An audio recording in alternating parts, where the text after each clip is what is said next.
Hello everyone, good morning बच्चों। आज की वीडियो में हम ऐसी दो बीमारियों के बारे में बात करने वाले हैं जो ग्लोबली होने वाली मौतों के सबसे बड़े कारणों में से हैं। बच्चों, ये दो बीमारियां हैं, एड्स और कैंसर।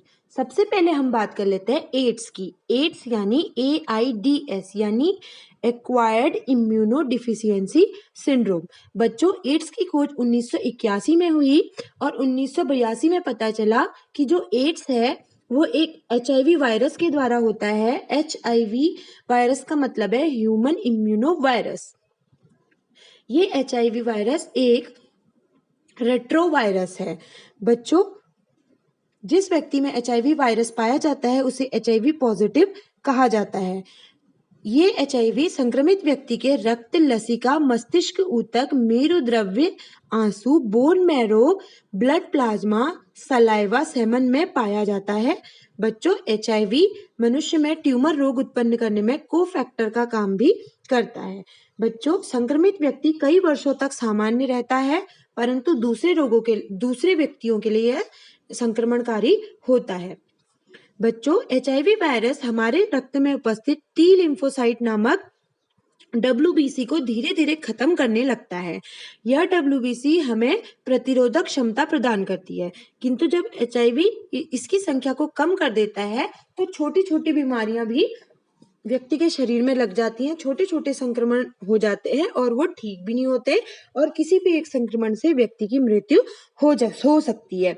बच्चों, एड्स में लगभग 26 प्रकार के संक्रमण हो सकते हैं, जिनमें त्वचा का कैंसर प्रमुख है। बच्चों, HIV जो वायरस होता है उसकी संरचना कुछ इस प्रकार होती है। HIV वायरस की सबसे बाहरी सतह पर फॉस्फोलिपिड के 2 स्तर होते हैं। केंद्रीय भाग में RNA के 2 अणु पाए जाते हैं, जिनमें रिवर्स ट्रांसक्रिप्टेज एंजाइम अणु जुड़े होते हैं। बच्चों, इसी एंजाइम की सहायता से RNA DNA का निर्माण कर सकता है, इसीलिए HIV को रेट्रोवायरस भी कहा जाता है। RNA के बाहर की ओर 2 प्रोटीन आवरण पाए जाते हैं, जिनमें से आंतरिक आवरण प्रोटीन 24 और बाहरी आवरण प्रोटीन 17 से बना हुआ होता है। बच्चों, HIV 2 प्रकार के होते हैं, HIV फर्स्ट और HIV सेकेंड, और एड्स के लिए HIV फर्स्ट जो है वो रिस्पॉन्सिबल होता है।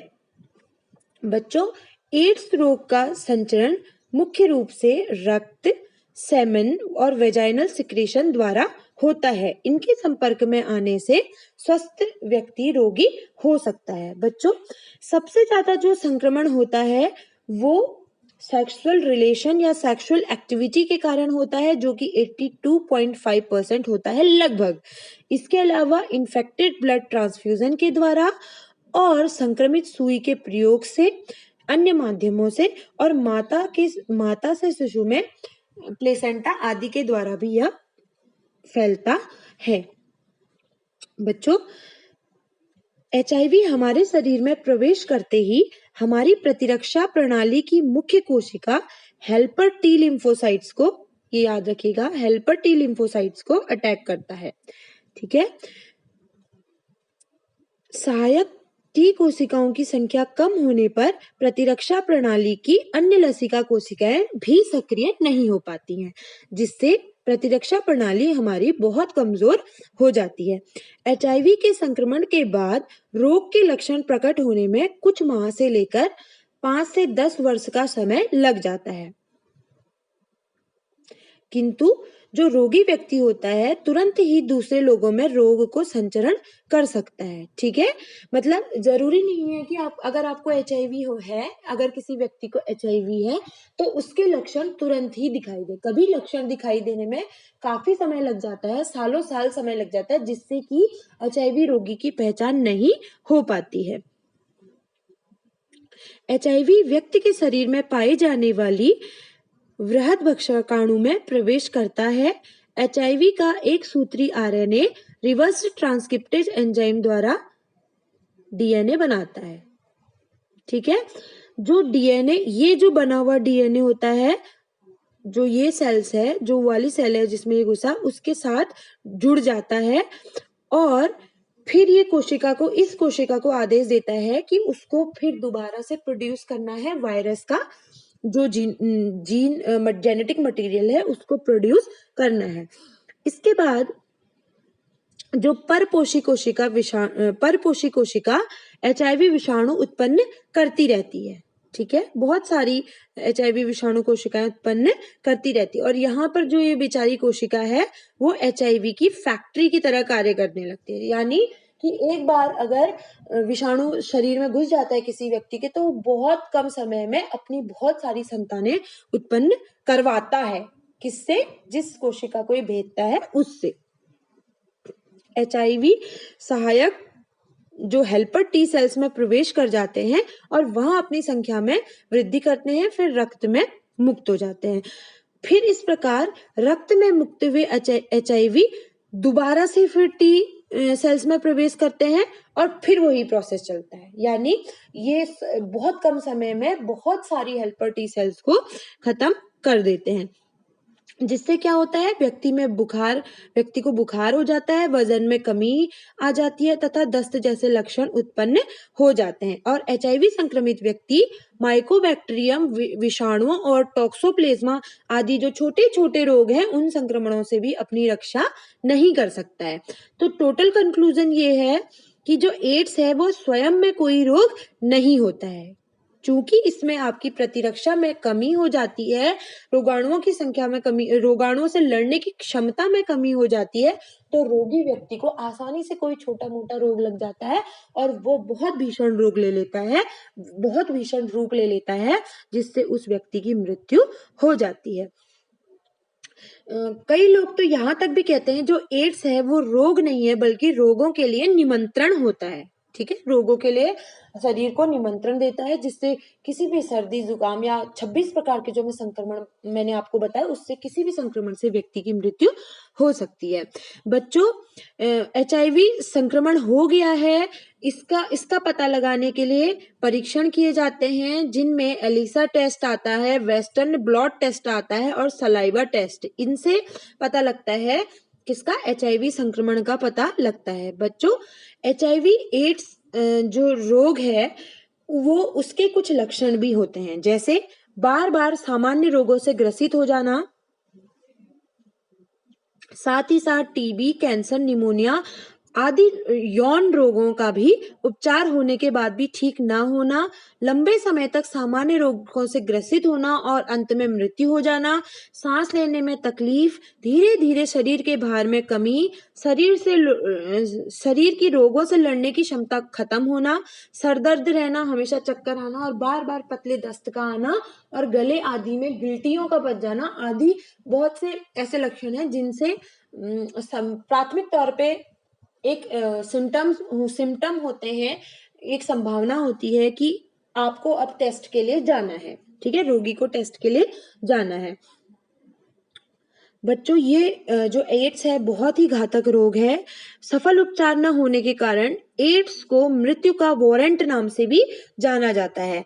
एड्स से लोगों को बचाने के लिए तथा लोगों को जागरूक बनाने के लिए 1 दिसंबर को, आप सभी को पता होगा, 1 दिसंबर को क्या मनाया जाता है? पूरे विश्व में एड्स दिवस मनाया जाता है और इस दिन लोगों को एड्स के बारे में जागरूकता दी जाती है ताकि लोग अपना बचाव खुद कर सकें। बच्चों, इसकी कोई सफल मेडिसिन नहीं है, बस जो मेडिसिन मार्केट में है उनसे प्रतिरोधक क्षमता में वृद्धि की जाती है और थोड़ा सा इसकी रोग की दर को थोड़ा कम करने में सहायता मिलती है, लेकिन अभी भी इलाज से बेहतर बचाव ही है इस बीमारी के लिए।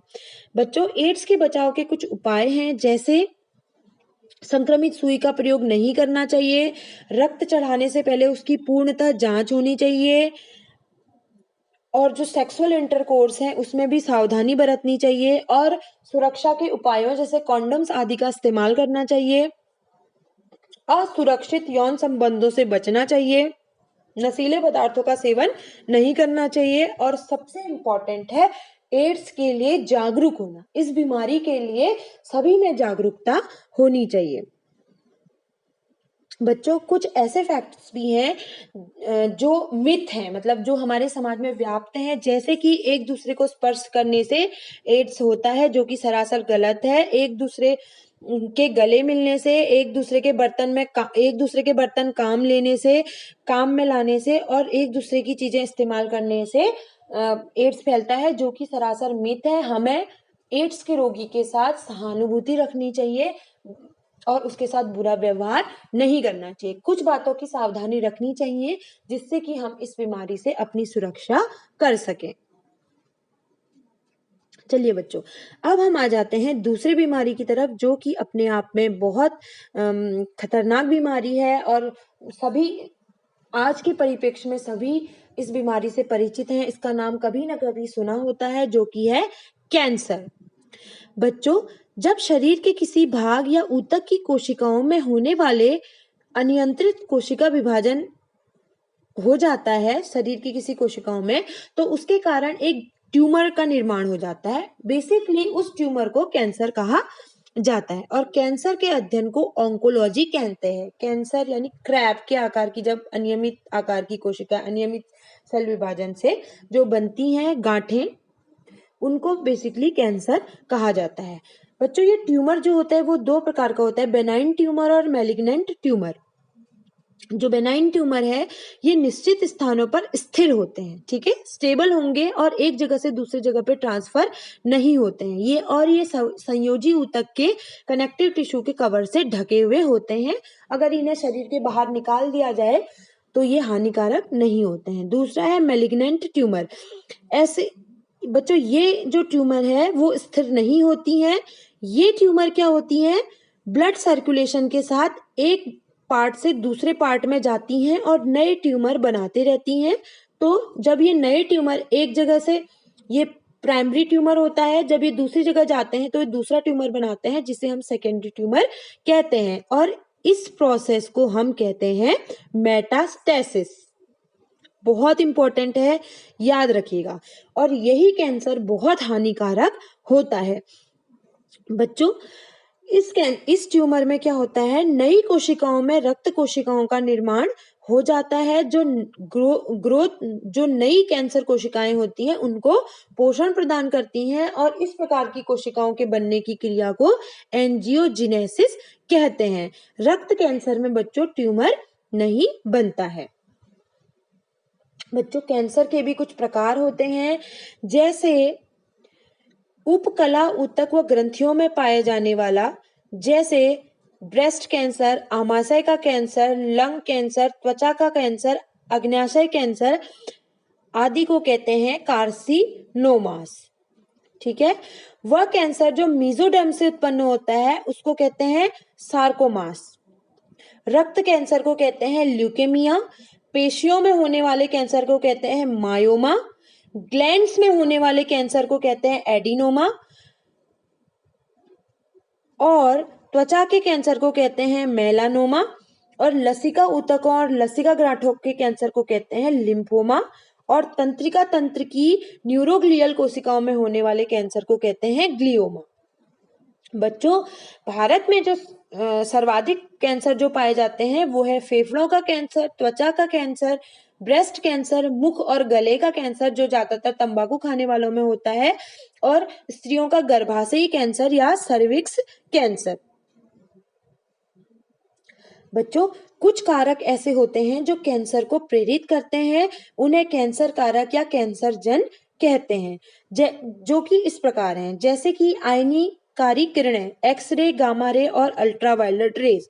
भौतिक उद्दीपक, जैसे इसका एक एग्जांपल दिया जाता है, कोयले आदि जो जलाते हैं उससे भी कुछ हानिकारक गैसें निकलती हैं जो कि कैंसर को प्रोड्यूस करती हैं। रासायनिक कारकों में कैफीन, टेस्टोस्टेरोन, एस्ट्रोजन, सिगरेट, तंबाकू, भारी धातु आयन आदि होते हैं और जैविक कारकों में कुछ वायरस जैसे Epstein Barr virus, herpes virus, SV40 cancer जन वायरस या हैं जिनको ओंको वायरस भी कहते हैं। बच्चों, एक ये इंपॉर्टेंट बात ध्यान रखने योग्य ये है कि कैंसर संक्रामक रोग नहीं होता है और कैंसर, एक बात ये याद रखिएगा कि कैंसर संक्रामक रोग नहीं होता है, यानी कि एक से दूसरे व्यक्ति में नहीं फैलेगा। बच्चों, प्रत्येक कोशिका में कुछ जीन्स पाई जाती हैं जिन्हें प्रोटो ऑन्कोजीन्स कहते हैं। जब ये कैंसर कारक एजेंट्स के कारण सक्रिय हो जाती हैं तो ये ऑन्कोजीन्स में तब्दील हो जाती हैं, और यही ऑन्कोजीन क्या है, कैंसर उत्पन्न करने वाली जीन्स होती हैं। कभी कभी गुणसूत्रों की असामान्यता के कारण भी कैंसर हो जाता है, जिनमें जीर्ण मज्जा श्वेत रक्तता, CML और बर्टिक का लिम्फोमा आदि कैंसर आते हैं। बच्चों, इसके अलावा कुछ कैंसर कॉमन कैंसर कारक हैं, जिनमें काजल जो त्वचा और फेफड़ों का कैंसर करता है, कोलतार त्वचा और फेफड़ों का कैंसर, सिगरेट फेफड़ों का कैंसर, कैडमियम ऑक्साइड प्रोस्टेट ग्रंथि जनन ग्रंथि नर में उसका कैंसर, मस्टर्ड गैस और निकिल क्रोमियम यौगिक फेफड़ों का कैंसर, बेंजीन ल्यूकेमिया और आर्सेनिक फेफड़ों और त्वचा के कैंसर के लिए कैंसर कारक का कार्य करते हैं। बच्चों, ये देखिए, ये कैंसर युक्त कोशिकाएं कुछ इस प्रकार की दिखाई देती हैं। अब बच्चों, जो कैंसर सेल्स होती हैं उनके कुछ लक्षण होते हैं जिनमें जो इस प्रकार है। जो कैंसर युक्त कोशिकाएं होती हैं इनकी कभी मृत्यु नहीं होती है, ये इमॉर्टल होते हैं, ये अपनी आकृति व स्थान को परिवर्तित कर सकते हैं।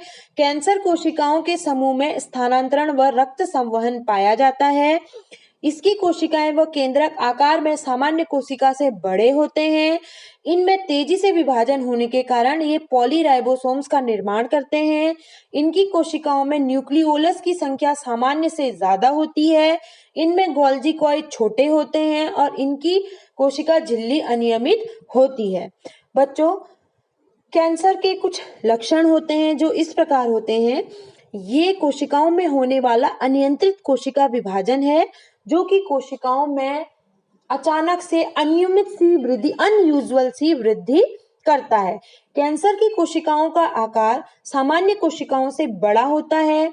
कैंसर के कारण अंगों में मांस के लोथड़े या ट्यूमर बन जाते हैं, लेकिन ध्यान रखिएगा, हर ट्यूमर कैंसर नहीं होता है।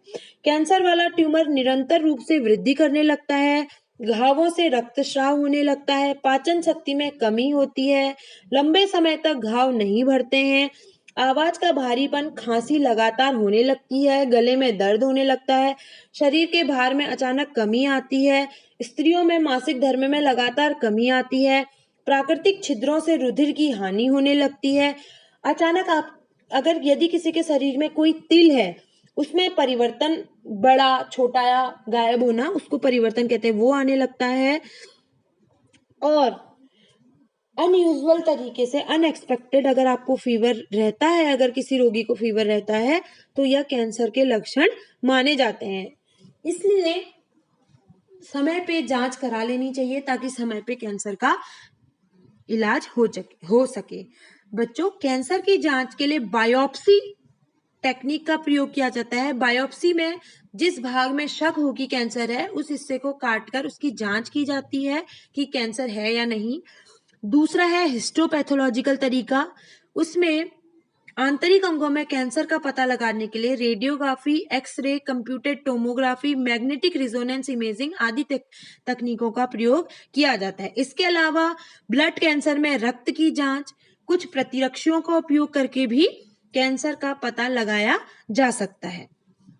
बच्चों, कैंसर के उपचारों में radiation therapy, hormonal therapy, surgery और कीमोथेरेपी मुख्य रूप से उपयोग में लाए जाते हैं। कीमोथेरेपी बच्चों सबसे प्रचलित इलाज का तरीका माना जाता है। इसमें मरकैप्टोप्यूरिन, 6-अमीनोपिटीरीन, विनक्रिस्टीन, विन्सब्लेसेटिन आदि औषधियों का उपयोग किया जाता है।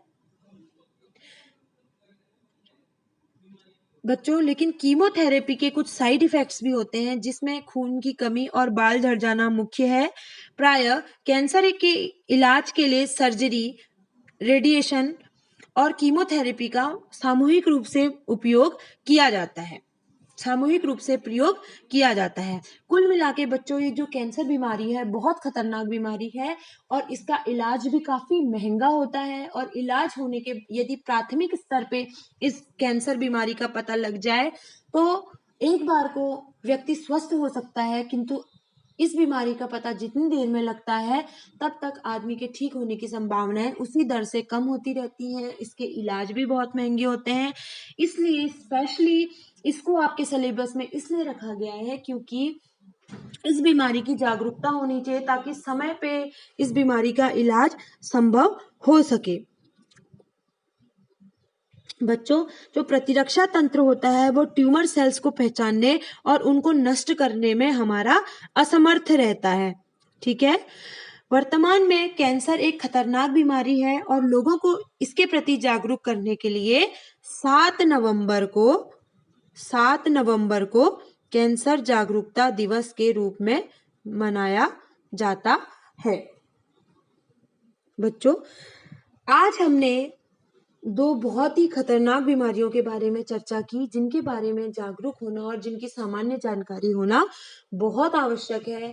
आप इन दो बीमारियों के बारे में और जानकारी इकट्ठा कीजिएगा और अपने आसपास के लोगों को और अपने परिवार के लोगों को भी इस बीमारी के प्रति, इन बीमारियों के प्रति जागरूक कीजिएगा ताकि आप और आपके आसपास के, आपके परिवार के लोग भी अपना स्वस्थ जीवन व्यतीत कर सकें। बच्चों मिलते हैं अपने नेक्स्ट वीडियो में।